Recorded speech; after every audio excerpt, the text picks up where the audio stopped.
Vamos continuar nosso estudo sobre o movimento harmônico simples.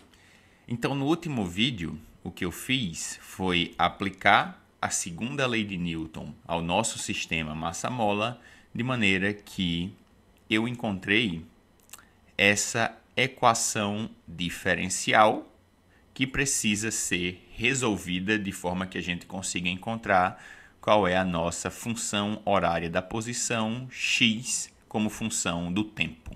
Inicialmente, eu vou preferir não resolver essa equação diferencial.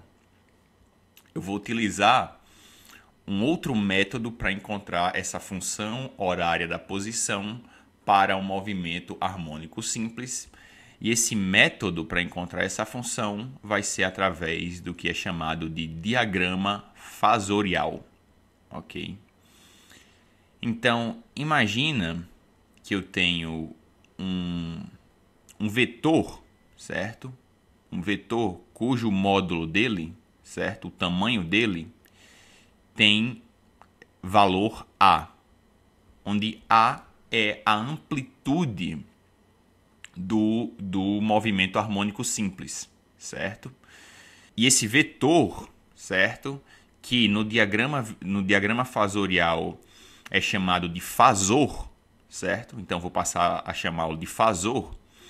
Esse fasor de módulo A, ele gira em torno dessa circunferência, certo? Com frequência angular ômega. Então é como se esse fasor ele descrevesse um movimento circular uniforme de frequência ômega, ok? E como é que isso, né? Como é que esse diagrama fasorial vai nos ajudar a encontrar a função x de t para o movimento harmônico simples? A questão é que em cada instante de tempo, certo? Que esse fasor está se deslocando, né? Se movimentando aqui no sentido anti-horário ao longo dessa circunferência, se eu projetar a componente horizontal desse fasor, ou seja, se eu pegar a componente dele ao longo desse eixo x, essa componente é exatamente a posição x de t da nossa massa no sistema massa-mola. Então perceba que esse fasor vai girar com velocidade angular ômega e em cada instante de tempo vai ter uma projeção nesse eixo horizontal, o eixo x, e essa projeção vai ficar fazendo o quê? Vai ficar fazendo esse movimento aqui, né? Vai para a amplitude menos A, volta para a origem, depois de volta para a amplitude A e vai descrever exatamente o movimento do sistema massa-mola, ok? Então, eu consigo descrever um movimento harmônico simples através da projeção desse fasor de comprimento A no eixo horizontal, no eixo x, certo? Então, nesse vídeo eu vou achar a função x de t através do diagrama fasorial. Então, o que é que acontece? Você imagina que eu vou começar a analisar o movimento do sistema massa-mola, ou o movimento desse fasor, né? Que um está relacionado com o outro. Vou começar a analisar em um ponto arbitrário qualquer, certo? Em vez de começar aqui na posição, né, ao longo do eixo x, eu vou começar numa posição arbitrária, onde o meu fasor de comprimento A, certo? Faz um ângulo φ com o eixo OX, certo? Com o eixo x. E o que é que acontece? Depois de um determinado intervalo de tempo, esse fasor se deslocando com velocidade angular ômega, ele sai dessa posição que tem ângulo φ e vai para uma determinada posição que tem um ângulo θ, certo? Então, a princípio, o que eu vou determinar é quem é a minha posição x de θ, certo? Do movimento harmônico simples, porque essa posição aqui, certo? Esse tamanho x de θ, que é a projeção desse fasor, vai determinar qual é a posição da minha massa no sistema massa-mola. Então, a princípio, eu vou determinar x de θ e depois eu vou ver como é que θ depende do tempo, e aí eu vou obter, né, a minha função horária x de t para o sistema massa-mola, certo?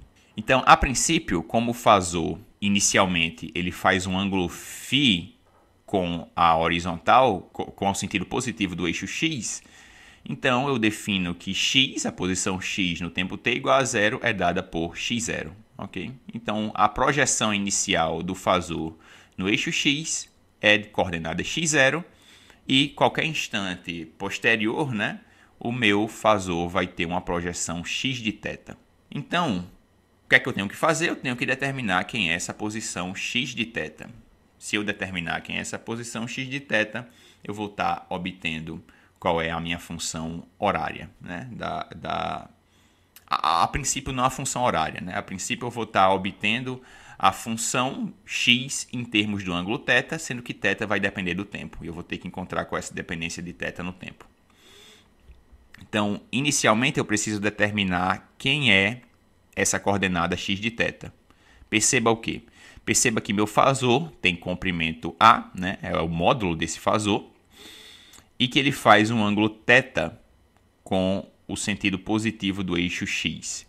Então, essa projeção desse fasor no eixo x nada mais é do que A cosseno de θ, porque esse daqui é o cateto adjacente, né, com relação ao ângulo θ. Então, x de θ vai ser A cosseno de θ. Então, vamos determinar quem é essa função horária da posição x de t. Eu falei, a princípio, x de θ é A cosseno de θ. É aquela projeção, né, a projeção desse fasor A no eixo x.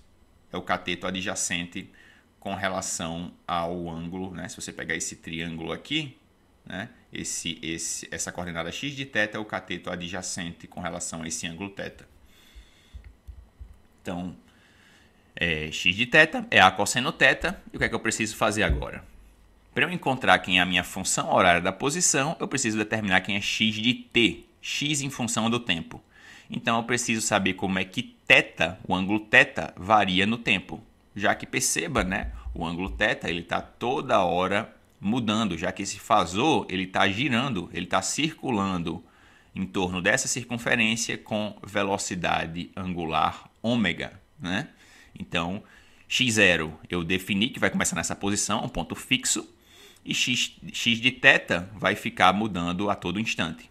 Então, eu preciso saber como é que θ, o ângulo θ, varia no tempo, para encontrar quem é x de t. O que é que eu vou fazer? Eu vou para a definição que eu falei no vídeo passado de frequência angular. O que é frequência angular? Frequência angular é variação angular no tempo. Então, se eu pego uma determinada variação angular e divido pelo tempo que demorou para eu obter essa variação angular, eu tenho a frequência angular, se eu for falar do movimento harmônico simples, ou a velocidade angular, se eu estiver falando do movimento circular uniforme do fasor. Como a gente está relacionando a velocidade com que esse fasor gira em torno da circunferência, então, e está relacionando isso com a projeção no eixo x, que seria o movimento, né, do sistema massa-mola aqui ao longo do eixo x, o que no movimento circular a gente vai chamar de velocidade angular, o movimento ao longo do eixo x a gente chama de frequência angular, mas é exatamente a mesma grandeza ômega, certo? Então, ômega, variação angular dividido pelo tempo. Se eu considerar um movimento em torno de toda a circunferência, o que é que eu teria? A variação angular seria 2π e o tempo seria exatamente o período, né? O tempo que demora para completar um ciclo. Então, seria 2π pelo período. Mas não é o meu caso aqui. Eu vou pegar uma determinada variação angular que não é a circunferência como um todo. No caso, a variação angular que eu vou pegar é essa variação, onde eu considerei que o fasor começa, né, nesse ponto inicial que faz um ângulo φ com o eixo OX, e depois de um determinado intervalo de tempo, esse fasor está nesse ponto aqui, certo? Que faz um ângulo θ com o eixo OX. Então, minha velocidade angular pode ser determinada como θ, que seria o ângulo final, né, menos o ângulo inicial, que era φ, dividido pelo tempo que demorou para fazer esse deslocamento angular, tá certo? Então essa é a minha frequência angular.